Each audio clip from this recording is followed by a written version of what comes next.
aquela velha ideia construída desde a Revolução Francesa até agora, de direita, centro-esquerda, tal, que vem de onde sentavam os jacobinos, girondinos, daí vem essa definição, eu acho que no caso do Brasil ela se aplica pouco, né? Porque em grande parte os que estão à direita, os que estão à esquerda não passam de oportunistas. Eles estão porque isso possibilita ter um acesso ao poder, obter algum benefício de origem pecuniária, tal, tanto a direita como a esquerda. Então hoje eu acho que nós perdemos isso. Eu chamo esse momento de elite rastaquera, uma elite ignorante. Hoje é legal ser ignorante. O cara fala, eu não sei nada, e daí? Né? Então a pessoa... E a elite, gente do andar de cima, que não sabe nada. Eu fico imaginando que eles conversam. Dizer que o método Paulo Freire induz ao socialismo, ao comunismo, é uma loucura. Hoje tem gente que acha que o Partido Democrata Americano é socialista, com viés comunista. São doidos. Então hoje todo mundo é comunista. A pessoa nem sabe o que é comunismo, diz que é comunista. Aqui a história, portanto, não havia aquele nazifascismo que é a marca de uma parte das Forças Armadas da Argentina ou do Chile. Aqui é o positivismo que levou à proclamação da República em 1889. Isso explica o executivo forte, reformista, renovador. É bom lembrar que os presidentes são rotativos por indicação regimental, tal. E o Dias Toffoli não tem capacidade para ser ministro do STF. Olavo de Carvalho é um bobo. É um bobo, é um cidadão, é um canastrão, não é filósofo, parou na antiga primeira série do ginásio, que seria hoje a quinta série do ensino fundamental, é um enganador.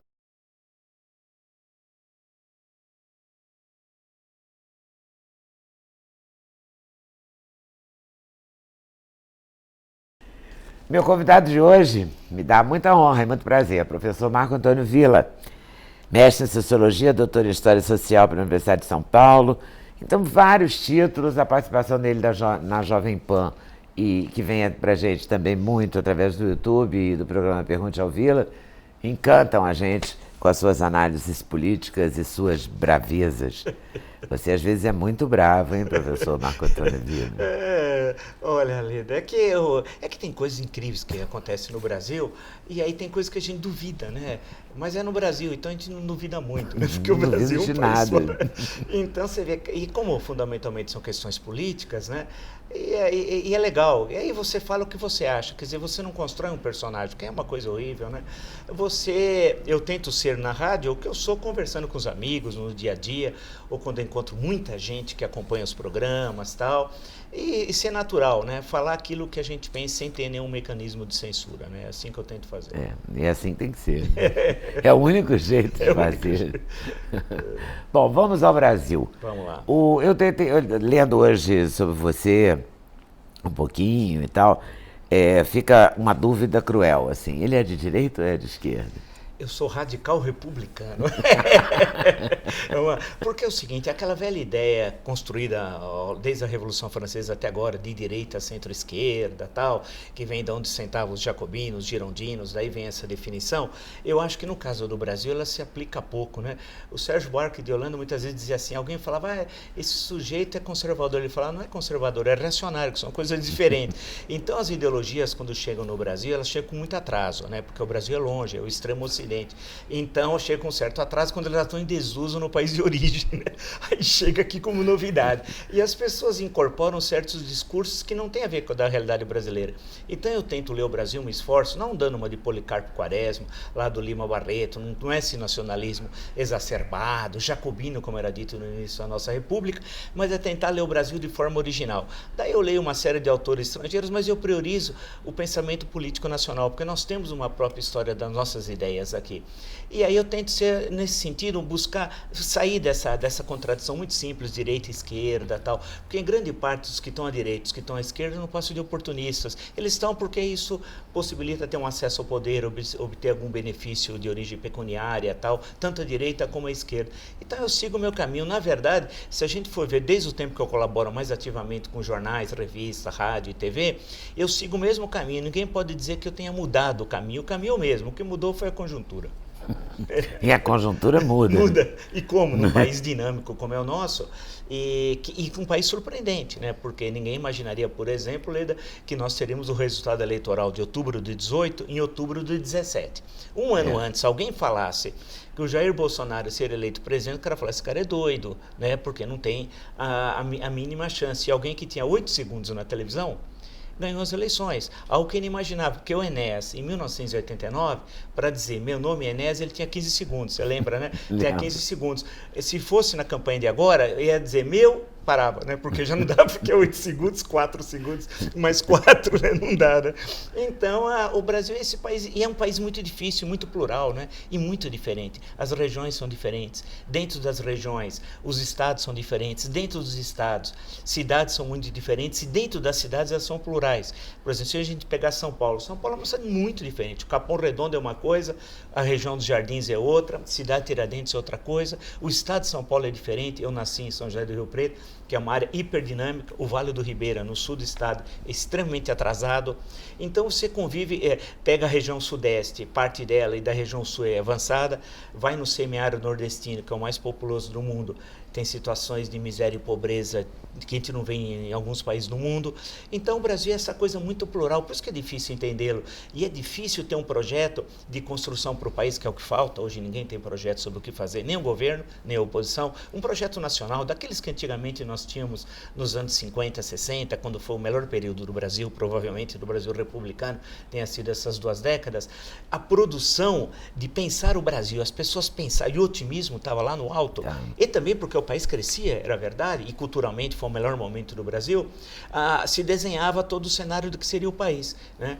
E sempre tentando buscar uma visão de unidade nacional num país plural, porque o Brasil é muito diferente e aí a dificuldade de compreendê-lo, né? José de Castro. Você imagina? Outro dia eu estava falando com um amigo, em 1958, o Roberto Rossellini veio ao Brasil e foi a Pernambuco, e um livro que eu escrevi chamado Vida e Morte no Sertão, História das Secas no Nordeste nos séculos 19 e 20. E mexendo os jornais de 58, eu dei de cara com o Roberto Rossellini em Recife, por causa do José de Castro, que depois foi eleito deputado em 58, inclusive pelo antigo PSD.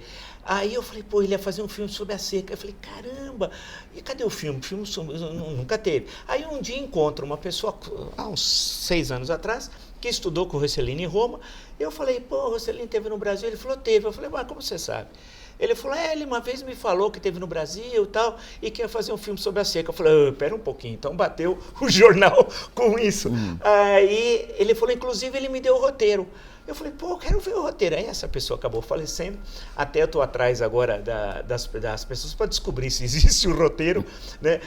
Mas por quê? Porque na época todo mundo queria ver o Brasil. É incrível o número de diretores de cinema, arquitetos, escritores, atores, diretores de teatro que vieram ao Brasil. Se a gente pegar anos 40, 50, 60 especialmente, é inacreditável. Quer dizer, o Brasil estava presente no mundo. Pegava enciclopédia de cinema, você abria e encontrava diretores brasileiros, tal.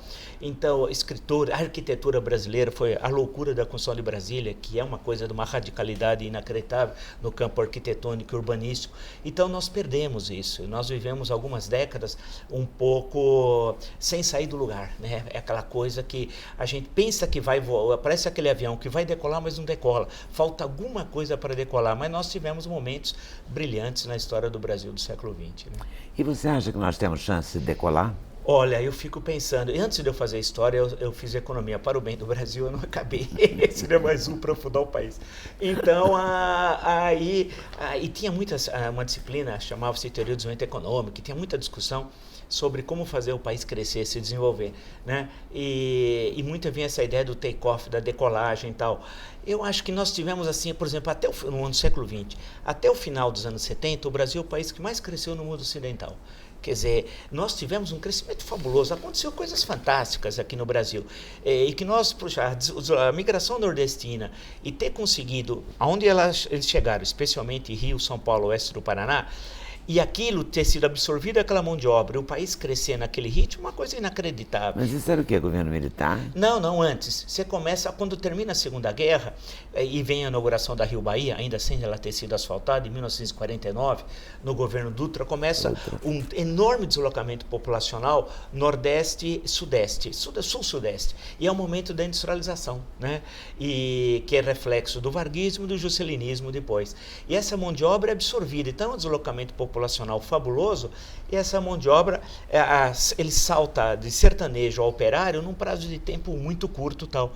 O que mostra que nós tivemos certas tarefas no século XX que o Brasil conseguiu resolvê-las e cresceu muito, se urbanizou, as condições de vida melhoraram, né?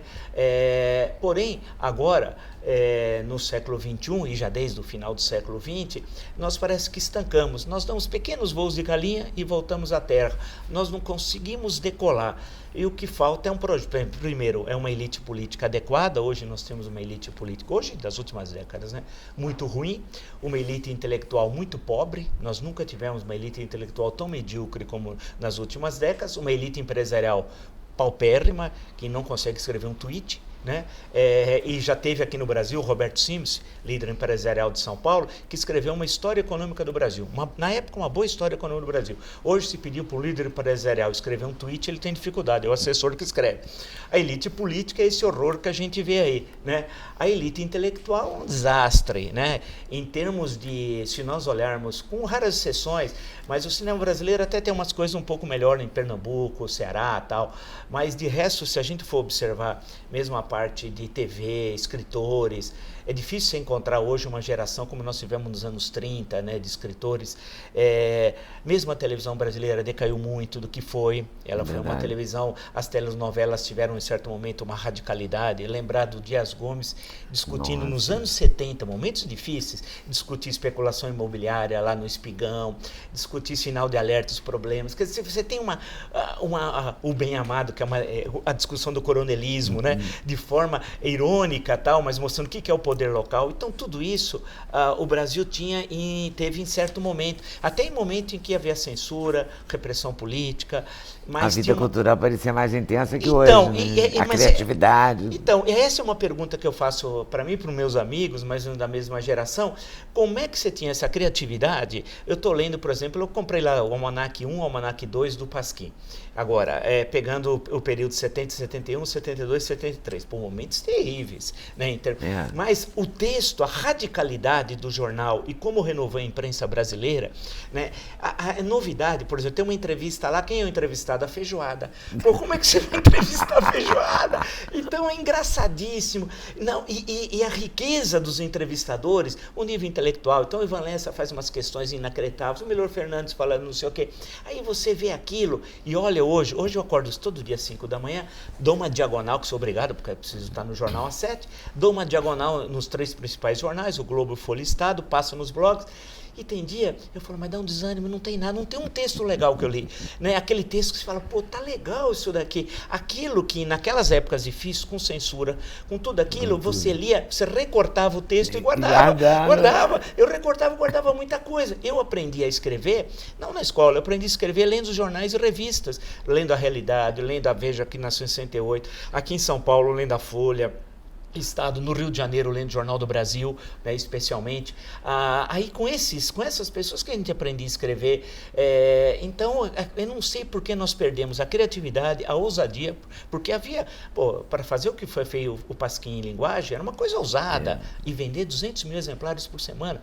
Como é que é possível ser, inclusive, distribuir 200 mil exemplares? Mas você acha que hoje deixariam fazer o Pasquim? Olha, por incrível que hoje ele acho queria que é politicamente correto, não deixaria. Não, inclusive porque as piadas, tem uma série de piadas ali, que eu estava rindo ontem à noite, lendo, dando risada, eu falei, putz, se fosse hoje, não daria o Sig fazendo umas piadas, eu falei, meu Deus, se ele fazer essa piada hoje não pode. Quer dizer, tem a questão das piadas, tem a ousadia, a criatividade, e eu acho que esse desejo de mudar, de renovar. Tinha uma efervescência que nós perdemos. Nós caímos num marasmo que até as pessoas, muitas vezes no campo cultural, ganham mais do que ganhavam naquela época, tal. Hoje circula muito mais dinheiro na indústria cultural do que circulava naquela época, mas nós perdemos a criatividade. Então, por exemplo, a criatividade que nós tínhamos nas novelas, que foram importantes no cinema. Quando você compara as novelas de hoje com Dias Gomes, você define isso. É incrível. Eu via, quando eu assistia tudo aquilo, eu lembro que o Lauro César Muniz, passando por Jorge Andrade, eu lembro que o Espelho Mágico, em certo momento o Lima Duarte começa a dialogar com a câmera. Eu falo, mas que é isso? Imagina fazer isso hoje. Os caras falam, isso não é comercial, tira aí, retira esse negócio. Então é isso que é legal. E eu me formei nessas circunstâncias, gostando muito. Cinema, eu adorava cinema, e a gente tinha aqueles cinemas de arte, antigamente em São Paulo, que era o Cine Bijou e o Cine Belas Artes, antigamente. E a gente, os amigos, para você, inclusive, se relacionar, tinha de ver certos filmes, senão você estava fora do papo. A gente frequentava cineclube. Cineclube. Então, eu estava procurando outro dia, eu estava em pleno jornal, no intervalo, eu procurei um filme japonês chamado Guerra e Homem, não achei na internet e tal, estava correndo, que eu tinha visto no Cineclube da PUC São Paulo, um filme longo de 9 horas, dividido em 3 horas, 3 horas e 3 horas, e a gente discutia os filmes e tinha amizade que ficava até meia tensa, por causa, ele tinha uma interpretação, você tinha outra. Então a gente levava isso muito a sério, de ler certos autores, de estar antenado o que estava ocorrendo no mundo. Então hoje eu acho que nós perdemos isso. Eu chamo esse momento de elite rastaquera, uma elite ignorante. Hoje é legal ser ignorante. O cara fala, eu não sei nada, e daí? Né? Então a pessoa... E a elite, gente do andar de cima, que não sabe nada. Eu fico imaginando que eles conversam. Não sabe nada, não se envergonha e não quer saber. Isso que é pior. Porque também tem isso, né? Não quer saber. Isso que é pior. Toda discussão é muito difícil mesmo.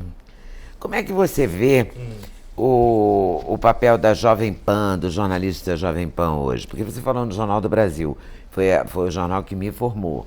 Eu morava no interior de Minas, como é que eu conheci todos aqueles autores, não é? Porque você tinha cada dia Zé Carlos Oliveira, Carlos Drummond, Marina Colassante, editora do Caderno B, Afonso Romano escrevendo. Sim. Você tinha uma elite ali, ou pessoas que a gente se orgulhava de quero ser jornalista para ser assim. Claro, né? Claro. Reinaldo Jardim, vai por aí. Sim. E hoje em dia você...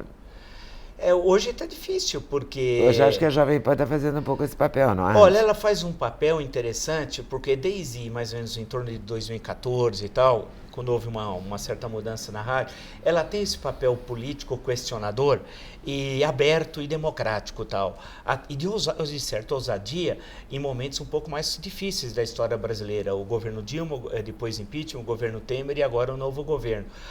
E aí você tem de expor as suas ideias e colocando para o debate. E hoje, utilizando as novas mídias, quer dizer, o rádio que parece morto, ele renasce com as novas mídias. Isso é uma coisa fantástica. É fantástico, né? Isso. Porque aquilo que parecia que ia morrer, ao contrário, as novas mídias potencializado o antigo, que é o rádio. Né? É uma coisa incrível. A Jovem Pan é o YouTube. E é uma coisa incrível, porque em abril do ano passado, 5, 6, 7 de abril, foi uma quinta, sexta, sábado, 7 foi um sábado, quando da prisão do Lula, nós fizemos uma cobertura no sábado, em especial, de 16 horas, foram 12 milhões de views. Agora, como é possível você ter 12 milhões? Foi uma coisa assim fantástica. E aquelas coisas que acontecem com as pessoas se entregando aquele tipo de trabalho, aquele entusiasmo e tal, com um grupo até pequeno de pessoas, parece um grupo guerrilheiro, os outros têm um exército. E você com um grupo pequeno, muito articulado, consegue fazer uma cobertura como foi aquela, e usando dessas novas mídias que potencializam aquilo que seria impossível fazer em certos momentos, né? Então é legal, nesse sentido, de você ter um universo muito grande no campo da política, e eu acho que, apesar de termos esse baixo nível ainda de debate político no Brasil, nunca as pessoas se interessaram tanto por política como nos últimos tempos. Então parece uma contradição. Nunca as pessoas se interessaram tanto por política, ao mesmo tempo o debate lá do andar de cima político, dos políticos na Câmara, no Senado, é de baixo nível, há uma pobreza ideológica. Quer dizer, então há um descompasso, a população quer discutir política, mas por outro lado não encontra um interlocutor lá em cima, porque quando a gente assiste sessões, por obrigação de ofício, não por gosto, da Câmara dos Deputados, do Senado, dá vontade de chorar, dá uma né? vergonha. Isso é um horror. Chamada que os jovens chamam de vergonha alheia. Pode ser uma coisa assim terrível de você assistir aquelas coisas. Eu fico assistindo e falo, pô, mas o cara não tem nada a dizer e tal. E não tem debates, né? Na Câmara dos Deputados, quando um parlamentar vai à tribuna falar, todo mundo está conversando. Ninguém presta atenção. Ninguém presta atenção. E nós somos o único parlamento do mundo que as pessoas ficam atrás da mesa diretora dos trabalhos. Né? No parlamento inglês não é assim, né? Nos Estados Unidos não é, na Argentina, no México, na França, na Espanha. No Brasil fica todo mundo atrás. Eu falo, o que eles querem? Ficam todo mundo atrás de papagaio de pirata para aparecer na televisão, né? E então uma coisa. E não tem debate, ninguém debate com ninguém. E quando tentam debater, xingamento, aí aquele baixo nível. ofensa. Aquela agressão barata e tal. E nós tivemos momentos no parlamento brasileiro, ainda quando a capital era no Rio, que tinha a UDN, a banda de música, célebres grandes oradores, boa parte da UDN mineira e tal, gente que se caracterizava por um alto nível intelectual, né? Quando nós consultamos os anais da Câmara, ou quando a Câmara publica os perfis parlamentares, então você vai lendo e imaginando a fala, como é que foi aquilo, muitas vezes de improviso, aqueles discursos. Então nós perdemos, lá em cima, mas embaixo as pessoas querem Estão saber mais política. Interessadas. Isso a médio prazo ou a longo prazo parece bom, né? Parece bom. Do lado do povo, que se interessar por política. Claro. Eu tinha uma esperança meio, talvez, ingênua, de que essa mudança na Câmara, embora não fosse radical, não fosse total, fosse trazer um quadro novo. Trouxe alguns quadros são novos realmente, né? Estão mostrando uma visão diferente do mundo. Mas não mudou quase nada. Olha, né? No geral, assim. Eu tive, acho que partilha do seu pensamento. Eu imaginava, eu fiquei muito satisfeito com a renovação. Aí, nominal, a renovação nominal. Aí imaginei que fosse melhorar o nível de debate, não. Para minha surpresa, não. O Senado ainda deu uma melhoria, mas muito bem. Agora, a Câmara dos Deputados é um horror. Eu vi a sessão da Comissão de Constituição e Justiça, agora por causa da reforma da Previdência. Que vergonha, né? Um pessoal muito ruim, gente que não sabe falar. Gente que grita, umas mulheres que... Eu fico com vergonha porque, assim, claro, sou mulher, quero que as mulheres tenham uma... não vou falar a palavra da moda porque eu não gosto dela, do empoderamento. Eu também odeio essa expressão. Elas têm uma visibilidade, que elas se coloquem, que elas mostrem a que vieram, né? Afinal, lutamos por isso. Claro. Mas aquelas mulheres de dedo na cara dos outros, aos gritos, parece um bando de lavadeira, entendeu? Não, foi terrível. Com todo respeito às lavadeiras, aquelas dos rios, né? Sim. Antigamente, coitadas das lavadeiras. Não parece lavadeira, né? Porque lavadeira canta. Mas e elas gritam. Não, era coisa horrível. Como nós tivemos um tempo atrás, aí numa sessão também no Senado, as senadoras foram à mesa diretora e começaram a jantar, almoçar com quentinhas. Foi uma coisa repugnante. Repugnante.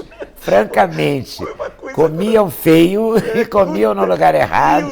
Meu Deus, que vergonha. Foi um horror. Então, o que chama a atenção é que essa renovação ainda não melhorou, tem de melhorar a qualidade do debate político e tal. E tem umas pessoas que mal conseguem falar e não ler o regimento, porque você vai trabalhar num lugar, você precisa saber as normas, né? Aprender as regras e tal. Aí você chega lá, você não conhece o regimento. Eu fiquei observando, e aí tem hora que eu desligo assim do que eles falam, eu fico só olhando para eles, observando como eles falam, como eles se vestem, os cabelos tingidos, o bigode, aquela história, aquelas roupas que só os deputados em Brasília usam, né? É uma coisa assim grotesca. Os assessores estranhíssimos, as assessoras que também só existem em Brasília. Então tem umas coisas que eu fico vendo. Eu falo, vinha um que lembrava o Quasimodo, já que teve a tragédia de Notre Dame. Eu ficava olhando e falei, pô, esse cara parece o Quasimodo. Aí eu desligo, não fico mais ouvindo o que eles estão falando, porque aí eu volto ao assunto. E aí quando eu volto eles estão falando a mesma coisa. E a vergonha da moça deputada falando e o assessor dizendo para ela no ouvido dela, palavra por palavra. E às vezes, claro, porque texto decorado nunca dá certo. Nunca dá certo. Né? A gente sempre esquece uma palavra e atrapalha todo o texto. É verdade. E aí ela se atrapalhava. Eu fiquei vendo aquilo, como é que pode isso? A pessoa não ter vergonha disso. É incrível. Porque não se preparar, né? Claro, não se Então, em discussões como, por exemplo, discussões como a reforma da Previdência, são questões técnicas. E no caso, a comissão era de Constituição e Justiça. Então, tinha que discutir a constitucionalidade da proposta de emenda à Constituição. Pô, negócio que é... Então, você tem que estudar, pega a Constituição, dá uma lida, leia aquilo, tal, converse, estude um pouco o assunto, mas não. Então, vem aquelas coisas que os assessores preparam, eles vão direto lá à sessão e passam um vexame, e não tem vergonha. Porque tinha algumas, eu vi uma moça lá, de São Paulo, inclusive, aquele quebra-pau, aí ela começou a fazer uma live. Então, a vida real não interessava, que era aquele quebra-pau. Ela estava na vida virtual, se é que existe vida na virtualidade, né? Ela ali falando, olha, a sessão tá aí, mas minha cara, o quebra-pau tá lá, você é deputada, pô, os caras votaram em você tem de ir lá ter algum tipo de intervenção, falar A, falar B, mas não, então tem momentos assim patéticos que essa renovação não conseguiu ainda enfrentar, que é melhorar a qualidade, e aí precisa estudar, porque eu acho que vai ter novas renovações, eu presumo, nas próximas eleições. Então essa foi começar a melhorar o que tinha dentro do tacho, mas tem de melhorar muito. Tal. A sociedade... Tem que trocar quase todo o conteúdo do tacho. Quase todo o conteúdo, porque a sociedade civil brasileira, ela é melhor do que a elite política, então há um descompasso entre a sociedade e a representação.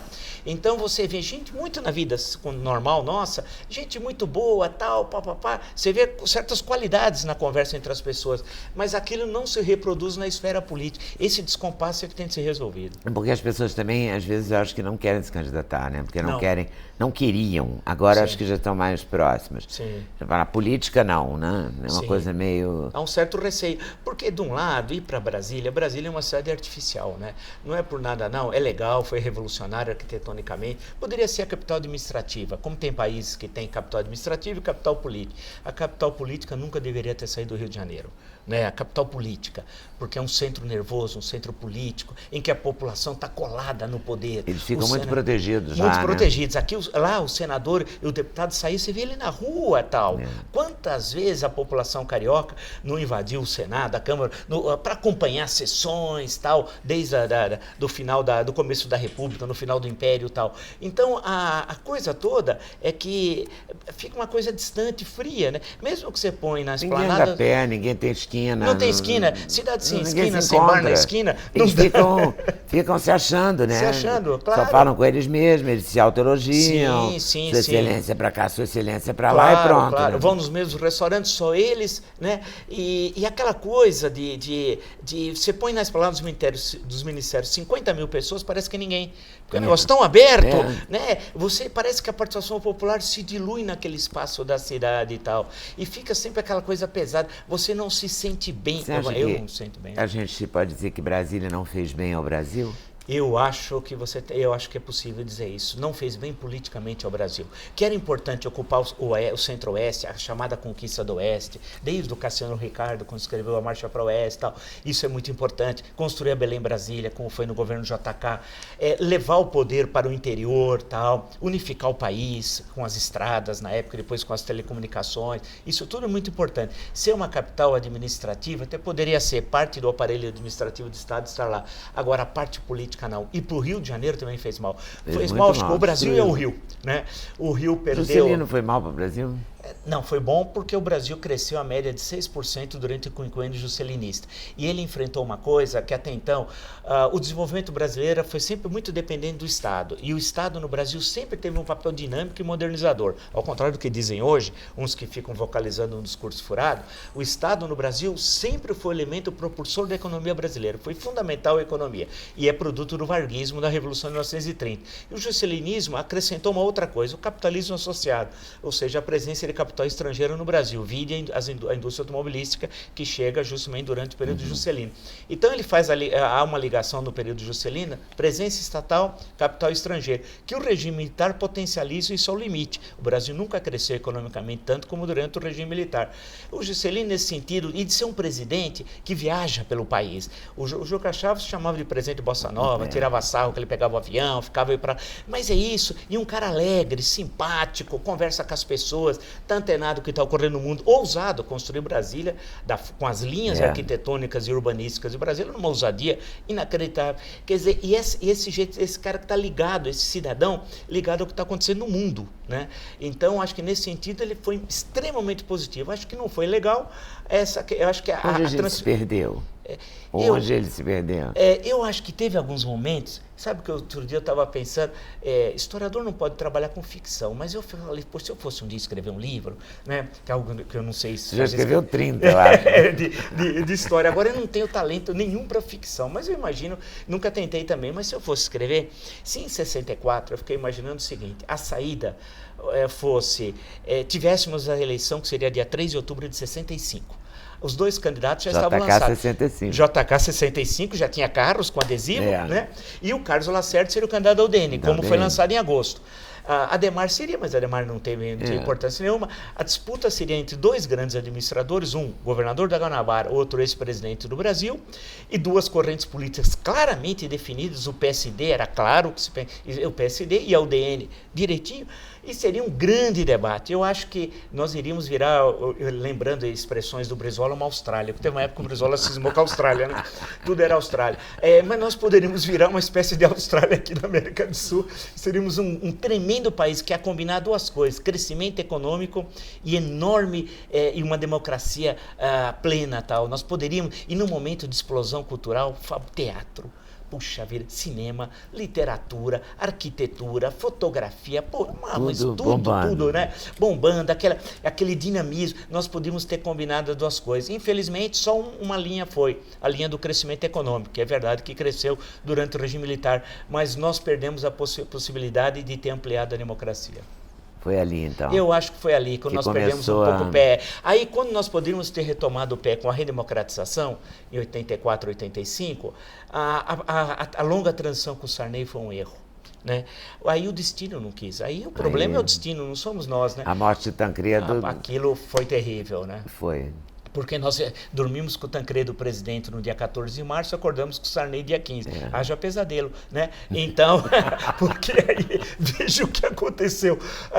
E ele ficou 5 anos, e a promessa era ficar 4, né, da Aliança Democrática. Ali foi muito ruim, porque nós, se tivéssemos feito Portugal e Espanha, fizeram uma transição muito rápida do salazarismo de 40 anos, foi uma rápida transição, e na Espanha o franquismo também de cerca de 40 anos, foi tudo muito rápido, num caso com monarquia, no outro com república, né?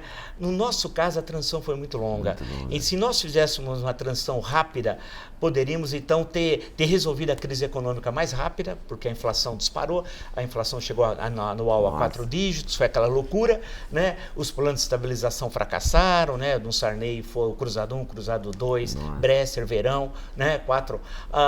Eu acho que ali também foi muito longo aquele processo e não permitiu que a gente tivesse uma transição rápida e aquele desejo da sociedade de mudança manifestado no Diretas Já, né?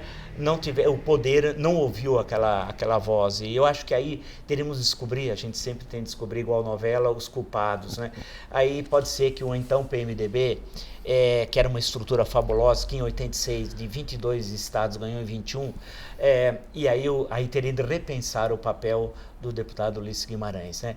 Porque pode ser que o PMDB, e ele é um homem fundamental nessa transição, tenha sobreposto o projeto de poder do PMDB ao projeto do Brasil, né? Pode ser. Você acha que então pode estar acontecendo agora com os deputados brasileiros, deputados da nossa Câmara? É a mesma coisa? Eles estão sobrepondo as suas histórias, os seus interesses pessoais e os seus negócios às reformas necessárias? Porque olha, eu acho, eu não entendo, não tenho a sua formação, sou só uma jornalista, então jornalista só tem cultura de script, não tem cultura de verdade. Então, eu não sei, mas eu tenho a sensação que a eles não interessa o Brasil. A aprovação das reformas, o Brasil vai à falência e eles estão lá preocupados com eles mesmos. Eu acho que há um descolamento da representação política com seus representados, tal. Apesar de internet, apesar de todas as redes sociais existentes, continua esse descolamento. Porque hoje a pessoa pode acessar o deputado, basta escrever, tal, entra, publica isso, publica aquilo, tal. Mas eu acho que a qualidade é ruim da representação. Apesar que houve essa renovação, mas a qualidade ainda é muito ruim frente às necessidades do país. Se você pegar, são 513 deputados federais e 81 senadores, né? Gente pra diabo. Perguntar quantos leram um livro no mês, eu duvido, né? Leram um livro e tal. Então, a maior parte não lê livro, tem uma cultura muito superficial, vive dos assessores. Então, acho que é uma pobreza da representação política. E aí eles têm dificuldade de compreender seu próprio papel, né? Infelizmente, creio que seja por aí. E aí eles estão preocupados depois do tempo. São egoístas, né? São egoístas, na sua preservação. Então, ele, quando é eleito, ele já está se preocupando na próxima eleição, né? Quando mesmo esses novos vão cair nos os vícios da política Você tradicional. acha? Vamos ver, né? Eu espero que não. Vamos dar Eu tempo tenho ao uma tempo. esperança. Não, eu também Em imagino alguns, que... não em todos, só porque são novos, né? Mas Vamos ver se eles não são seduzidos, por exemplo, de ser candidato a prefeitos agora no ano que vem. Eles vão deixar seus mandatos para ser ser o candidato primeiro teste. É o teste, porque se o sujeito eleito deputado federal ou senador de primeiro mandato, o eleitor fala, eu quero você senador, 8 anos, quero você deputado federal, 4 anos, aí tem uma eleição, 2 anos depois ele é candidato, sinal que ele ficou seduzido, não entendeu o recado dado pelo eleitor, né? E o governo Bolsonaro? A gente chega no governo Bolsonaro. Você não queria falar uma coisa antes. Você viu 1964, Entre Armas e Livros? Não, porque eles são ignorantes. Você acha? Eu não vi, não gostei. Não Igual viu, diria não o Oswaldo gostou? Andrade. O Oswaldo Andrade dizia, eu não li, não gostei. Sabe por quê? Para falar, eu escrevi eu sou louca sobre... por Oswaldo Andrade, mas eu gosto da morte. Aquela peça me fascina. Isso, porque eu escrevi sobre o governo Jango, chama Jango um Perfil, e escrevi sobre 64, chama Ditadura Brasileira, a democracia golpeada à esquerda e à direita. Para falar sobre 64, precisa estudar, e esse pessoal precisa ter um longo caminho. Eles não pensam que é entrevistando A ou B, 2 ou 3, e fazendo uma leitura de porta de esquina, que eles vão compreender a complexidade que foi a crise de 64 e mais ainda a complexidade que é o regime militar. Entendê-lo, a sua diferenciação em relação aos regimes militares da América Latina, do Cone Sul em especial, entender que não tem nenhuma relação. Qual foi a grande diferença?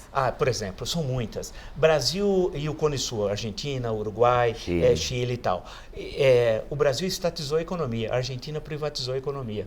E o Chile, idem. Né? Então, o exército brasileiro é positivista, o exército argentino tem uma forte carga nazifascista, assim como o chileno. Aqui a história, portanto, não havia aquele nazifascismo que é a marca de uma parte das Forças Armadas da Argentina ou do Chile. Aqui é o positivismo que levou à proclamação da República em 1889. Isso explica o executivo forte, reformista, renovador. Por exemplo, o regime militar chega a criar no Brasil, logo após seu início, o Instituto Nacional de Colonização e Reforma Agrária, o INCRA. Quer dizer, o INCRA é a criação do regime militar. Imagina falar reforma agrária do Pinochet. Seria algo impensável. O Castelo Branco fez. Então, por exemplo, a proteção ao cinema nacional, a Embrafilme, criação do regime militar. Primeiro presidente, Celso Amorim, inclusive. A Funarte, criação do regime militar. Né? Os documentários, e aquela lei que obrigava a passar documentários, criação do regime militar. Então, tem aquelas contradições. O regime militar, ao mesmo tempo que incentivava os documentários do cinema nacional, censurava os filmes que ele incentivava. Mas aí as loucuras brasileiras. Né? E é Brasil. É Brasil. Todo esse processo de integração, a política externa do regime militar em vários governos teve contradições sérias com os Estados Unidos. Por exemplo, o governo Geisel, o acordo com a Alemanha Ocidental, né, do acordo nuclear, o reconhecimento da China, o reconhecimento de Angola. O Brasil foi o primeiro país que reconheceu a independência angolana, o pragmatismo responsável do Azeredo da Silveira, ministro do Geisel. Então, o regime militar brasileiro teve características que não se assemelham em nada aos regimes do Cone Sul. Então, entender a especificidade e também, por isso que precisa evitar de trabalhar com essa dicotomia, mocinho bandido, que esses documentários trabalham. Ou você tem a leitura, entre aspas, de esquerda, que fala então que o regime fez um genocídio, etc. tal, o que não fez, teve violações de direitos humanos, sim, mas não foi um genocídio. E do lado, a direita dizendo que foi um grande avanço, que não teve ditadura tal. Na verdade, eles estão copiando coisas que eu disse, sem explicitar. O que eu sempre digo que o regime militar são 21 anos, e você não pode dizer que o período 1964, 68 seja ditadura, quando você tem os festivais de música popular, Excelsior, Record e a Globo, o Festival Internacional da Canção, músicas que conclamavam a luta armada como caminhando. Isso não tem ditadura. O Teatro Opinião, lembrar de Roda Viva, o Teatro Oficina, né? Passar pelo cinema da época, passar pela literatura, Quarupi, por exemplo, publicado nesse período, Antônio Calado e tal. Isso não é ditadura. Os jornais, mesmo com censura, Correio da Manhã, né? É isso, lembrar... Darcy Ribeiro. Então, lembrar, pegar o Correio da Manhã, que é uma revolução naquele momento também na imprensa, tal, isso você não tem ditadura.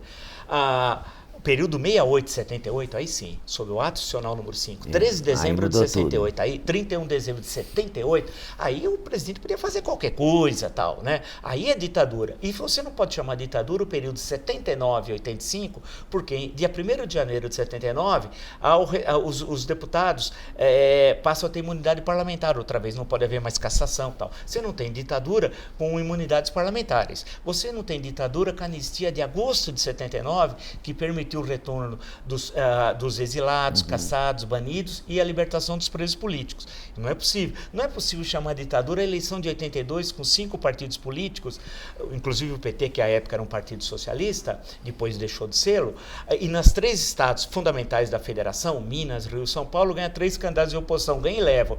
Minas, Tancredo, Rio, o Brizola, que era o maior adversário do regime militar, e em São Paulo, o Franco Montoro. Quer dizer, você não pode, então, portanto, o período, entender esse período do regime militar é muito complexo. É necessário ver as especificidades aqui do Brasil, que muitas vezes uma leitura muito primária, muito apressada dos fatos, começam a construir uma leitura do regime que nunca ocorreu, a não ser porque você constrói uma visão e uma narrativa muito marcada e ideológica daquilo que não aconteceu, né? E mesmo a crise de 64, o que foi o governo Goulart, eu também tive... Qual foi o papel do Brizola nesse governo? Você acha que o Brizola foi um mau conselheiro para o Jango? Naquele momento foi, sim. O Jango era absolutamente incapaz administrativamente, né? O Jango chegou à presidência por um acaso, a renúncia do Jânio Quadros, a 25 de agosto de 61. Ele estava em Singapura no momento que recebeu a notícia da renúncia do presidente. Houve duas semanas da campanha da legalidade, quase uma guerra civil aqui no Brasil. Foi um momento de muita tensão política e tal. Quem liderou a campanha da legalidade foi o Leonel Brizola, então governador do Rio Grande do Sul, no Palácio Piratini, que foi ali o centro da campanha da legalidade, e quando depois de uma longa viagem o Jango resolve voltar tal, aceita o parlamentarismo. Ter aceitado o parlamentarismo, o parlamentarismo, naquele momento foi um erro, inclusive porque o Jango não acreditava no parlamentarismo, nem sabia o que era parlamentarismo, apesar do Raul Pila, a emenda era do deputado Raul Pila do Rio Grande do Sul, ter explicado na granja do Torto durante 3 horas para o Jango o que era parlamentarismo. O Jango ouviu, não entendeu nada, porque em seguida chegou o Amaral Peixoto, ele falou: bem, almirante, vamos lá, vamos escolher o ministério. O Amaral Peixoto falou: não, Jango, no presidencialismo não é o presidente que escolhe o ministério, é o primeiro-ministro. Então você precisa indicar o primeiro-ministro, aí é que ele vai escolher o ministério e precisa ser aprovado pela Câmara. Ou seja, o Pila ficou 3 horas, ele não entendeu nada do que foi dito e tal. Então o Jango, o governo dele foi uma confusão generalizada, e ele apostou numa saída, num golpe de Estado, porque a Constituição de 46 proibia a reeleição. Ele queria ser reeleito de qualquer jeito. Então ele apostou nas contradições, tentando, e eu sigo a vida dele no meu livro Jango um Perfil. Eu pego novembro, dezembro de 63, janeiro, fevereiro e março, como ele passa nas principais guarnições militares e estimula os militares a dar um golpe que ele liderasse, como Getúlio em 37. Né, em 10 de novembro de 37. Então havia o golpe do Jango. Havia o golpe à direita, 3, 4 golpes sendo organizados. Tinha do Castelo, tinha do Olimpo Mourão Filho, que eram golpes diferentes e tal. A esquerda tinha vários golpes. O Partido Comunista tinha tentativa de golpe, apostava no golpe. O Prestes esteve em fevereiro de 64 na União Soviética e tal. O PCdoB tinha mandado guerrilheiros treinar em Pequim, antes de chegar. Tinha as ligas camponesas do Francisco Julião, apostava na contradição, e o Brizola, com o Grupo dos 11, apostava também numa solução golpista com o apoio dos marinheiros, soldados, cabos, tal, das 3 armas. Né? Então havia todos aqueles que apostavam. E o Brizola não podia ser candidato a presidente, por isso que ele apostava no golpe, porque a Constituição proibia. Lembra aquela história? E aí havia Brizola, não é parente.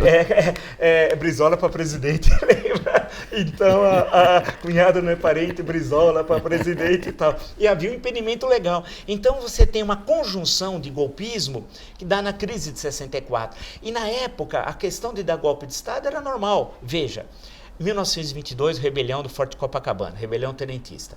2 anos depois, aqui em São Paulo, 5 de julho de 24, rebelião tenentista. Em seguida, a Coluna Prestes, vai de 24 a 27. Depois, Revolução de 30. Depois, 32 em São Paulo. Depois, 35, rebelião comunista.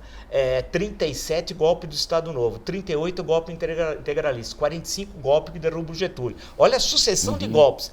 54, o Getúlio vai para o suicídio, era um pré-golpe que estava acontecendo, nas noites lá entre 22, 23 e 24 de agosto. Né? Aí em 55, o Juscelino, antes de ele tomar posse, em novembro, ele toma posse em janeiro de 56, ele foi eleito em outubro de 55, tem 2 tentativas de golpe. Nós temos 3 presidentes em 55, começa com o Café Filho, passa para o Carlos Luz, termina com o Nereu Ramos. Né? Veja, aí... Aí, no governo JK, 2 tentativas de golpe, Jacareacanga e Aragarças. Em 61, o episódio Jânio, e em 64, a derrubada do Jango. Quer dizer, o golpe era sempre um instrumento dado. Hoje não, hoje passou a vida política brasileira, isso foi ultrapassado. Você achou que o impeachment foi golpe? Não, hipótese nenhuma. O impeachment foi o cumprimento estrito do que determina a Constituição de 1988. Bolsonaro, o que você acha do governo Bolsonaro? Essa é uma coisa boa. Eu tive uma vez um tete-a-tete com o Bolsonaro, acho que foi em maio de 2017, na Jovem Pan. Eu tinha feito uma fala no Jornal da Manhã, eu falei, ele ainda era pré-candidato, nem tinha começado a... Eu falei, você disse tal coisa, nem lembro o que era. Aí eu falei, eu quero ver se você vem aqui discutir essa questão. Como ele é muito ativo nas redes... Olha, acho que 15 minutos depois, já tinha postado um vídeo dizendo, eu aceito o desafio, vou aí e tal. Bem, isso devia ser uma quarta-feira. Não dava para ser na quinta, tinha problema na sexta, ele veio numa segunda. E aí ficamos 40 minutos, vamos chamar de debate, mas foi um negócio intenso, eu e ele só. E ele é uma pessoa que ele tem assim uma formação um pouco sólida, né, no campo do conhecimento do Brasil, no campo do estudo, né, de pouca reflexão, do entendimento da história do Brasil.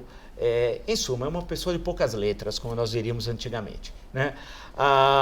E foi produto numa conjuntura muito determinada, de que não vai se repetir, como foi de 2018. O PT desmoralizou as instituições democráticas, o Estado Democrático de Direito estava desmoralizado, a Operação Lava Jato, a elite política não conseguia entender as ruas, ela quer sair candidata em 18, a elite política, olhando para o passado, e as ruas, desde 2015 especialmente, estavam dizendo, querendo outra coisa, e o Bolsonaro teve a sensibilidade de fazer um discurso que uma parte da população, cerca de 1/4, simpatiza com aquilo. E os outros que votaram nele, no primeiro e mais ainda no segundo turno, votaram porque tinha receio do retorno do PT. Então ele é produto numa conjuntura muito determinada. Agora, o governo tem cerca de 4 meses, né? 4 meses. Eu sempre digo que tem 2 tripés, o positivo e o negativo. O positivo, eu discordo de algumas coisas no campo econômico, mas não posso negar a competência da equipe econômica. Assim como você tem o Ministério da Justiça e Segurança Pública, tem gente competente. E tem a presença dos militares, especialmente no campo da infraestrutura, que é muito importante. Então esse seria o tripé positivo. O negativo é o partido, o presidente, o PSL é o caos, é uma bagunça, não tem nada. Eles são produto de um momento, de uma eleição. Eles são produto do Bolsonaro. Sem o Bolsonaro, ninguém tinha sido eleito. Por outro lado, tem os ministros desastrosos da educação, o anterior, que era um colombiano que não falava português, e a diferença que tinha entre o anterior e esse, que esse fala português. Porque esse é pior que o outro, né? Esse vai em Traum, esse vai fazer as maldades que o outro queria fazer e não sabia fazer. Ele é horroroso, tem sérios problemas de ordem psiquiátrica até. Ele e o irmão são horrorosos, né? E vai ser um perigo, vai criar crise esse ano. Pode registrar que esse Weintraub, que ficou 20 anos no mercado financeiro, depois entrou na universidade com a nota mínima, estranhíssima carreira docente, muito curta, de 5 anos e tal. E esse é o tripé negativo, então, educação, relações exteriores, né? Que é essa perna que é o Ernesto Araújo, que é o Beato Salu, do Rock Santeiro. Né? Ele é igual o Beato Salu. Então vocês entram, vocês mais novos, entram lá, Beato Salu, coloque lá, ele é igualzinho, os olhos esbugalhados, o cabelo assim.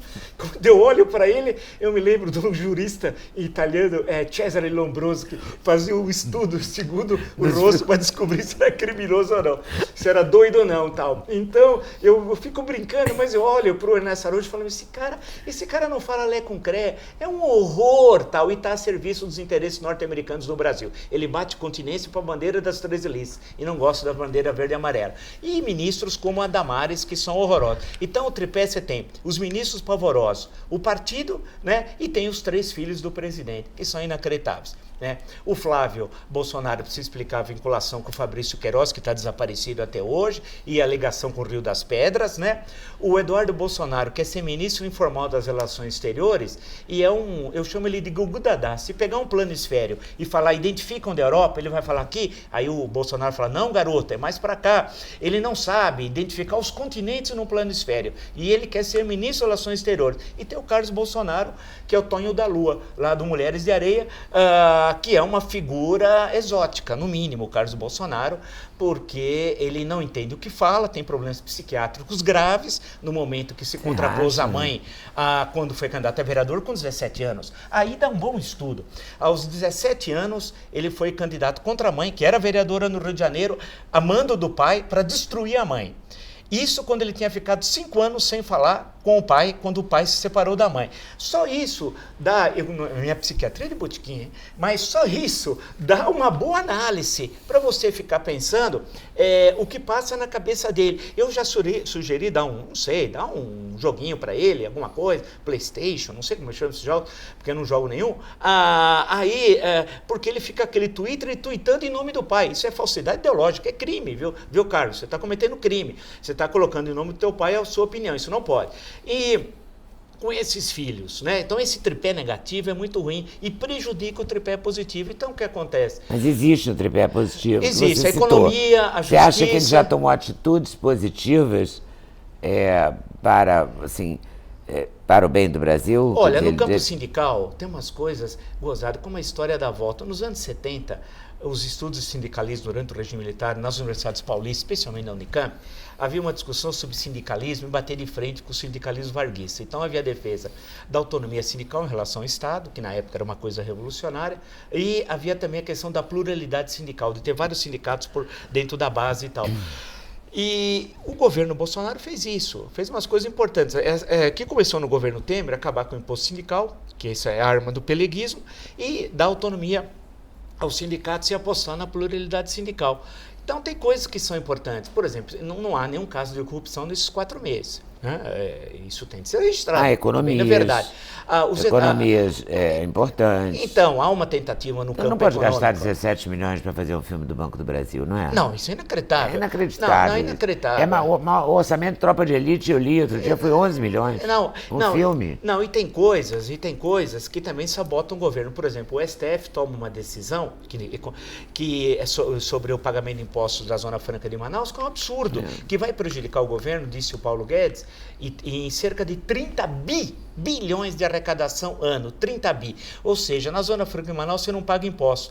Quando o produto venha para São Paulo, por exemplo, você tem direito à restituição daquele imposto, que não foi pago. Quer dizer, é maravilhoso, isso é fantástico. Por isso que o fantástico no Brasil não é a literatura, é a política. É a realidade. Você pega, então, tem coisas que você rema. Então, tem coisas que são positivas no governo no sentido de enfrentar os grandes dilemas nacionais. O STF também é um problema, né? Para o Brasil, STF é terrível. O STF é terrível, porque tem uma...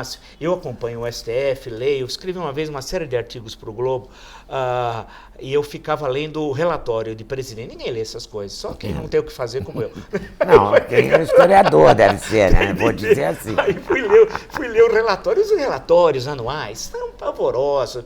O STF tem 222 funcionários por ministro. É um absurdo 222! Isso. Né? Faz um orçamento de 1 milhão e 100 para alimentação, com lagosta, enfim. Não, e os vinhos, o uísque, e tem as procedências. O uísque tem de 10, 12 e 15 anos. Não é qualquer uísque. Vinho, idem. Então, é escolhido que tipo de uva e tal. É um negócio. E cachaça, que tipo de cachaça. Então, é uma coisa inacreditável. Quando você pega o número de garçons, copeiros, grande parte dos restaurantes brasileiros não tem o número de garçons e copeiros que tem o STF. Então, o STF é uma coisa terrível também. É um país à parte, né? É um país à parte. Eles vivem uma realidade diferente. Agora, uma coisa é nós criticarmos os ministros, outra coisa é a instituição. Aí tem de separar. Né? Porque há um perigo recente no Brasil, alguns falando até, vamos fechar o STF. Não, uma Suprema Corte é condição sine qua non para o Estado Democrático de Direito. É fundamental e ela deve ser a guardiã da Constituição. Se comportar como Suprema Corte. E a guardiã da Constituição de acordo com o que determina a Constituição. É a STF que é o guardião. Agora, aí que nós vamos discutir o STF, aí que os senadores têm de discutir especialmente, porque a sabatina ela é feita no Senado. boas sabatinas, discutir mandato. Por que não mandato de ministro? Tem países que o jurista fica 9 anos ou 10 na Suprema Corte. Por que não pensar fazer uma coisa desse tipo? Né? E não ficar um mandato até os 75 anos agora, né? Como tem no Brasil. Ainda mais que ampliou, né? Ampliou de 70 para 75. Então, por que não discutir esse mandato? Por que não discutir como indicar? Quem indica? É uma discussão. Só quem indica é o presidente? Alguns que propõem uma indicação mais plural. Que as sabatinas sejam sabatinas. Na Suprema Corte Americana, a sabatina é sabatina. Aqui é uma piada. Então, cabe a você que tem os senadores, que votou nos senadores do seu estado, pressionar o próximo indicado. Porque o próximo indicado deve ser no segundo semestre do ano que vem, quando o Celso de Mello atinge 75 anos e vem a expulsória. Né?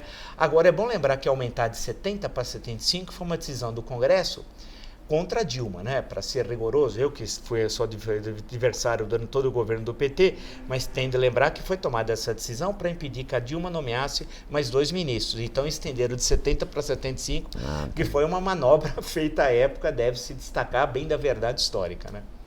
O STF fez, inclusive, a censura, né? A revista Cruzoé. Sim, algo intolerável, porque se ele é o guardião da Constituição e a liberdade de imprensa é garantida nos artigos 5º e 220 da Constituição, o próprio STF fazer censura, isso é incrível. Abrir um inquérito, ele não pode investigar... Agora estou investigando o Dallagnol. Mas eles estão investigando, como ele pode investigar, apreciar a investigação, julgar e condenar? Isso é stalinismo, tal. Então, tem que acabar. Quer dizer, quem deve fazer essa solicitação ao Ministério Público Federal, há todo um trâmite. Então, foi um equívoco danado. Isso tem a ver com o Dias Toffoli, que é um péssimo presidente do Supremo. É bom lembrar que os presidentes são rotativos por indicação regimental, tal. E o Dias Toffoli não tem capacidade para ser ministro do STF. Aqui em São Paulo, ele tentou quando foi candidato, concursado 2 vezes a juiz e foi reprovado, na década de 90, 2 vezes. Aí depois ele era advogado do PT, depois trabalhou na Casa Civil para o José Dirceu, depois foi para a AGU. Ele não tinha nada, não tinha um título acadêmico de mestre ou doutor, não tinha passado em concurso para juiz, ele foi para o ápice da carreira, que é a Suprema Corte. Ou seja, ele não tem a mínima capacidade. E no processo do mensalão, na ação penal 470, que eu, por obrigação de ofício, acompanhei todas as sessões, porque é insuportável aguentar as sessões do Supremo, ele julgou o Zé Dirceu como se ele estaria impedido. Ele não, afinal, o cara foi chefe dele, foi chefe no partido e na Casa Civil. Então, ele é um péssimo presidente, ele não poderia ser ministro do STF, não tem capacidade jurídica para tal, mas infelizmente lá está. E vai ficar muito, hein? Porque ele pode por mais 20, 25 anos que nós vamos ter que aguentar o Dias Toffoli lá. Bom, Olavo de Carvalho, você andou dando mais... Olavo de Carvalho é um bobo, é um cidadão, é um canastrão, não é filósofo, parou na antiga 1ª série do ginásio, que seria hoje a 5ª série do ensino fundamental, é um enganador. Mas você acha que o fato dele ter lido todos os livros da curso há anos, isso não capacitou? Que curso? Hoje a internet tem um monte de historiador aí que não consegue escrever um tweet, né? Então é tudo picaretagem. Ele se diz professor e parou na 1ª série do ginásio, na 5ª série do ensino fundamental. Ele é um enganador, ele se autoproclama filósofo. Eu vou jogar bola, eu posso me proclamar ser o Pelé, né? E não sou, né? Eu sou quase que o Rivelino, mas o Pelé não. Então, é um cara de pau, é um falastrão. E tem um complexo de inferioridade, porque nunca saiu do antigo ginásio, hoje ensino fundamental, nunca teve um ensino nem médio, que seria o antigo colegial, hoje ensino médio, nunca entrou na universidade, não tem títulos acadêmicos, porque é incapaz e ignorante. Ele é um enganador, falastrão, só escreve palavrões no tweet, o nível moral dele são os tweets, ele é um marginal. Eu chamo ele de Jim Jones da Virgínia, é o Jim Jones que tem fanáticos, que são seguidores, que, coitado, eu tenho dó, muitos abandonaram, graças a Deus, aquela coisa de fanatismo, chega um momento que vem a racionalidade, né? Então, muitos caíram fora dessa embarcação dirigida por esse Jim Jones, por esse fanático, por esse maluco. Quando vivia em São Paulo, basta ver que ele vivia aqui próximo, aqui na Vila Madalena, ele era muçulmano. É bom lembrar que teve um período que ele foi muçulmano, né, durante mais de uma década, muçulmano, e vivia em poligamia com 3 mulheres, tal. Vejam o que ele fez com a filha filha, retirando a filha da escola. Afinal, mulher não é para estar na escola, onde já se viu? O lugar de mulher é dentro de casa, né? E isso ele fez com a filha, obrigando depois ela a casar muito jovem, menor de idade, inclusive. Então, ele é um enganador. Você tem certeza de tudo isso? Tudo isso. Ele é um falastrão, um incapaz, a serviço de interesses norte-americanos, né? A serviço de interesses reacionários. Ele não é conservador, ele é reacionário, com tendências nazi-fascistas, né? O conjunto das ideias dele são nazi-fascistas, é um incapaz e é produto do baixo nível do debate ideológico brasileiro. O pior é que esse marginal indicou 2 ministros.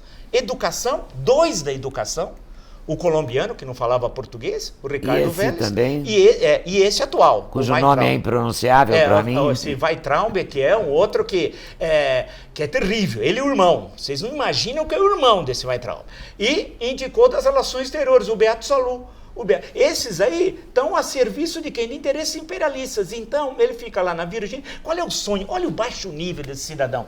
Ele tira foto com um monte de fuzis, armas lá, espingardas, sabe aquelas porcarias, e diz que o sonho dele era matar um urso e tal.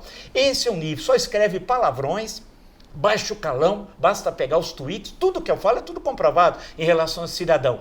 Agora, ele não merece, é que o baixo nível do Brasil hoje é tão grande que antes nós debateríamos Sérgio Buarque de Holanda, estaríamos falando de Gilberto Freire, né? Pessoas de posições políticas muito diferentes. Por exemplo, em 64, Gilberto Freire estava de um lado e Sérgio Buarque de outro. Agora, ninguém pode reconhecer a importância da obra do Sérgio Buarque de Holanda e da obra do Gilberto Freire. Agora, a importância desse cidadão marginal que escreve palavrões, que agride, que xinga, né? Um sujeito racista. É inacreditável da importância que deram a isso. Chamar ele de guru, como o presidente da República fez naquela missa negra lá nos Estados Unidos, naquele jantar que estava à extrema da extrema direita americana, não era nem a extrema direita, era o pessoal que estava além da extrema direita, gente que não tem a mínima representatividade nos Estados Unidos. Aquilo foi uma vergonha, foi um dos piores momentos. Na embaixada brasileira, o embaixador Sérgio Amaral, na época embaixador lá, eu hoje tenho dó, porque o Sérgio Amaral é um sujeito estudado, capaz, um excelente diplomata do Itamaraty, sentado do lado daqueles seguazes, daquela gangue.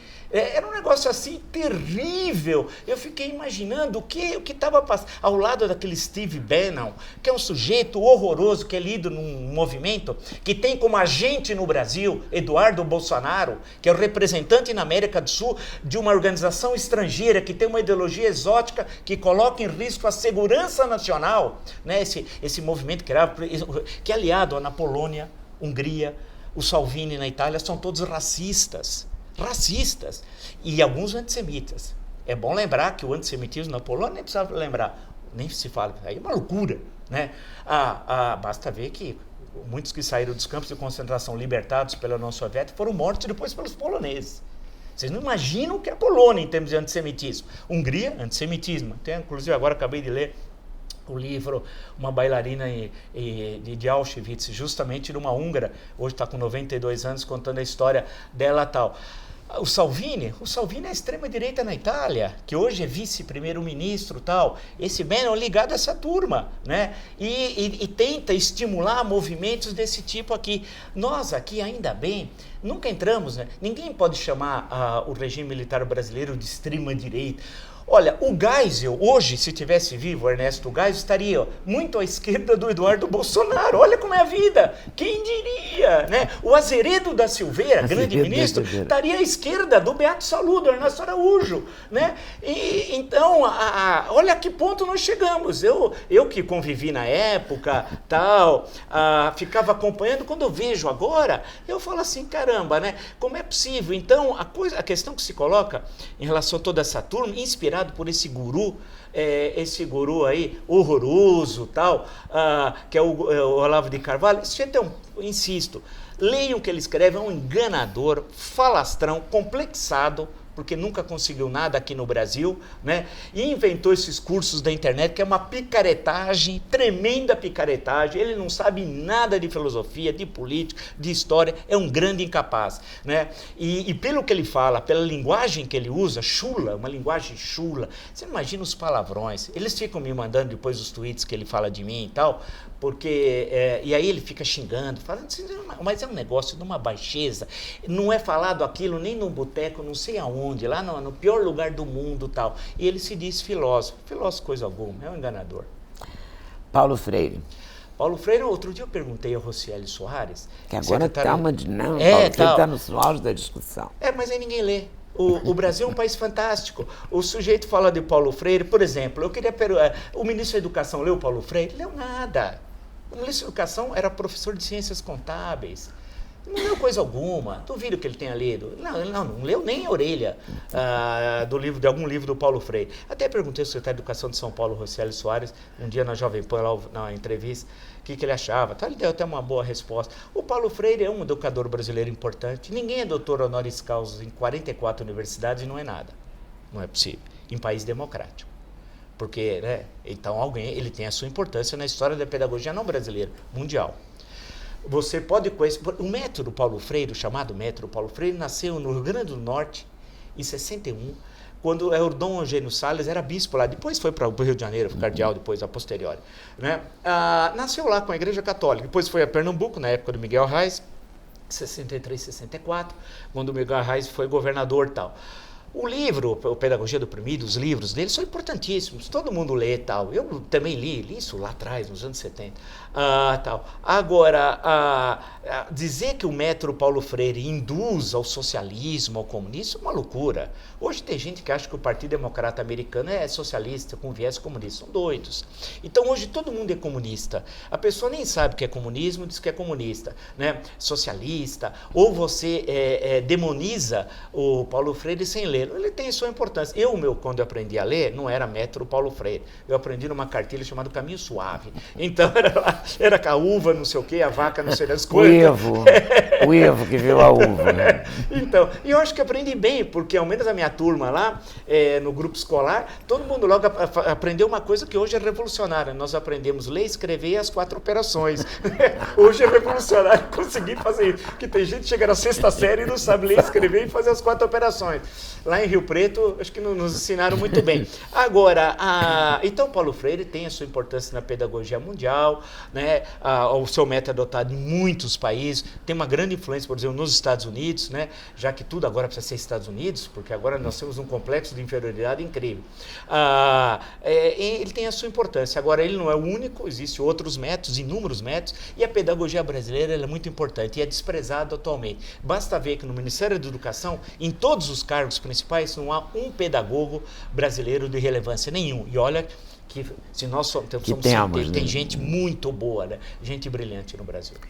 Você falando doutor honoris causa, eu me lembrei do Lula. Sim. Ele foi honoris causa várias vezes também. Mas aí já é um caso à parte, porque o caso do Luiz Inácio, que eu conheço porque a minha família e meus pais nasceram em São Bernardo do Campo. Na primeira São Bernardo tem 2 histórias, antes da indústria automobilística e depois da indústria automobilística. Antes, até o final metade dos anos 50, era uma cidade de colonização italiana, fundamentalmente, né? E depois virou uma cidade com forte presença de nordestinos e tal. E virou uma grande cidade, antes era uma cidade pequena. Então eu conheço o Lula desde 75, quando ele chegou ao sindicato. Isso deve ter sido fevereiro de 75, quando ele tomou posse. E desde aquela época, quando ele usava bigode, inclusive não usava barba e tal. Agora... eu conheço daí, bigode. Então eu era estudante numa universidade, aí eu fui até convidá-lo para falar, as pessoas não queriam chamá-lo, eu falei, não, eu vou lá, fui lá. Isso foi em 77, quando ele começou a ficar muito conhecido. Ele nem me olhou na cara, falou comigo assim, me desprezando, porque ele achava que estudante não valia nada, e os estudantes não gostavam dele, achavam ele um sujeito muito conservador, tal. Era essa a ideia que se tinha do Lula. E eu, na época, usava barba, todos os estudantes usavam barba, uma longa barba. Então, e dá preguiça quando você fica com barba de cortar. Então, parecia um Antônio Conselheiro. Então, uma barba cada dia maior. E aí, então eu já conhecia e sabia que eu discordava radicalmente dele desde aquela época, por outras razões. Você nunca votou no Lula? Votei. Votei em 1989, votei no Lula. Então, naquela conjuntura, tento explicar as conjunturas determinadas. Porque a conjuntura é que faz a coisa. Foi a eleição com o maior número de candidatos e havia muito aquela ideia de que o PT era diferente. Né? Isso pegou. O Brizola desprezava isso, chamava o Lula de sapo barbudo e tal, né? O Brizola sempre teve bons apelidos. O Maluf era filhote da ditadura, Moreira Franco era gata-angorá. Ficou até hoje, até na Lava Jato nós chamamos de gata-angorá. O Brizola se passava por cima. Agora, o Brizola era divertido. Justiça seja feita. Conversar com o Brizola era muito divertido. E um orador e grande, acho que foi provavelmente o último grande caudilho, assim, de liderança pessoal e grande orador. Né? E tinha levava uma conversa muito bem. Assim. A eleição de 82, lá no Rio, ele ganhou sozinho, né? Porque afinal havia o voto vinculado. Ganhou contra a Globo, poderosa Globo na época. E o Proconsult, o escândalo, quando tentaram falsificar o resultado eleitoral, né? Então, ele é realmente uma coisa incrível, Então, já como os meninos estão brincando aqui, que por mim eu ficaria o resto da minha vida aqui, eu não posso também alugar o professor Marco Antônio Villa mais ainda, mas o papo é bom demais, eu não resisto. Eu só quero saber um pouco de você. Sim. Porque eu estou chamando de você, porque eu sou mais velha que ele, posso chamar de você, apesar dele ter tantos títulos. Você lê tanto, estuda tanto, trabalha tanto, o que você faz para se divertir? Eu estou me divertindo nos últimos tempos muito pouco, acho que faz mal isso. Mas eu gosto muito de futebol, sempre gostei, desde pequenininho, porque meus tios gostavam muito de futebol, todos corintianos, eu sou santista. Convicto, inclusive. Convicto. Que eu vejo no Jovem Pan, de campo e tal. Então, eu acompanho muito futebol, desde daquela época, dos anos 60 até agora, acompanho futebol. Eu gosto muito de literatura, né? Tento aprender com os grandes escritores, eu escrever melhor, tal. Acompanhava mais do que agora, cinema, né? É que eu gosto de ver um tipo de filme, lembrando os antigos filmes de arte e tal, que nem sempre circulam no Brasil, como circulavam naqueles momentos difíceis, mas circulavam, é estranho. E séries? As séries que são nova a qualquer luz. Você sabe que eu sou tão do passado, eu demoro muito para adaptar ao presente. Computador eu demorei muito, então eu não... Mas já mexe, né? Mas você sabe que eu nunca assisti a Netflix, nem tenho Netflix, você acredita? É verdade. Eu demoro muito, acho que eu vou... Mas você twitta, você não, faz... Claro, sim, o Twitter é muito forte, tem 570 mil, tem algumas coisas que são... Os seus números são muito bons. São muito bons, Mas você faz ou tem uma moçada que faz? Não, me ajudam, eu passo a ideia e... Porque eu sou muito ruim. Pergunte ao Villa também? O Pergunte ao Villa é uma brincadeira que nós fazemos na PAN. Eu nem sei as perguntas. Eu falo para os meninos lá, não fale nada, tem de falar na hora aí vai tudo de improviso. Você gosta assim? É legal, porque aí a gente dá risada e tal. Então eu tento sempre me adaptar. Mas você gosta de sair com amigos, tomar um vinho? Claro. Tá. Não, eu gosto muito de conversar com as pessoas, de pessoas de várias classes sociais, de idades. E na rua, você tem tido repercussão da sua participação? Isso é legal, tem? Você vai caminhando e fala, oi, tudo bem? Isso é legal, você para conversar, cada um dá a sua opinião, tira foto, o selfie, que é uma mania moderna e tal, a toda hora vai com um, vai com outro. Você já fez selfie com alguém? Um monte, 3, 4, 5. Não, mas 10. Você pediu para fazer selfie? Não, eu fiz uma lá atrás, com um grande jogador que eu admirei muito como santista, que é o Carlos Alberto Torres, foi o maior lateral direito da história do futebol, o capitão, e eu sempre admirei muito ele, e foi logo quando estava começando isso, de selfie, eu encontrei e falei, pô, Carlos, eu vi tantos jogos lá na Vila Belmiro, ficava te admirando e tal. Foi um papão que eu tive com ele, foi até num programa Jô Soares, um dos últimos aí, e eu tava com ele, ficamos conversando bastante e tal. Mas eu admiro muito, eu gosto muito das pessoas, converso, eu acho que eu leio bastante, gosto de conversar com as pessoas, né? E ao mesmo tempo me dedicar às minhas leituras. E acorda cedíssimo, 5 horas da manhã. Obrigado, se acordar às 5h10 já atrapalhou. Aqueles 10 minutos perdidos vai dar problema. Então eu tenho toda uma rotina meio militar para conseguir cumprir todas as coisas, para chegar sempre animado. Porque a história lá do palhaço, ele não pode chegar no circo e contar seus problemas, né? Pô, vai fazer o pessoal chorar. Então nós temos que chegar lá na ponta da língua, com tudo que você sabe, o que aconteceu, e tentar sempre fazer uma leitura do ponto de vista da minha formação, que é da história. Né? Daí que eu sempre combino com as minhas leituras e diferentes momentos da história. Eu trabalho mais com a história do Brasil, nos últimos 20 anos, mas eu sempre gosto de pegar certos momentos da história e aí eu fico lendo bastante. Então pego lá o final do nazismo para tentar entender algumas coisas da Alemanha, se é possível entender aquela loucura, né? Então eu gosto muito de ler e leio bastante, mas não perco o contato com o mundo real, isso é fundamental, Isso que dá, isso que oxigena a gente, né? Muito obrigada por essa oxigenada que você deu aqui em mim e nos meus seguidores, né? Que modernamente se chama assim. Então, eu te agradeço muito por ter vindo. Te dou uma coisa muito singela, que é a caneca do canal. Poxa, eu vou mostrar aqui para minha mãe, que é uma tremenda fã sua. Quer dizer, eu te acompanho há muito tempo, desde o jornal Hoje, lembra? Nossa, é verdade, muito sentado bom. No chão, lembra? Que lembro, muito bom, muito bom. E eu sempre acompanho, e a minha mãe te adora tal, e puxa, vou mandar uma caneca para ela. Então. Sim, ela vai ficar especial, muito satisfeita. Né? Tá uma telespectadora de anos. Muito obrigada por Eu que agradeço o convite. Muito obrigado a vocês por estarem nos assistindo. Claro que vou pedir para você se inscrever no canal, apertar o sininho, dar like de preferência, né? E voltar para o próximo vídeo. Valeu, até mais.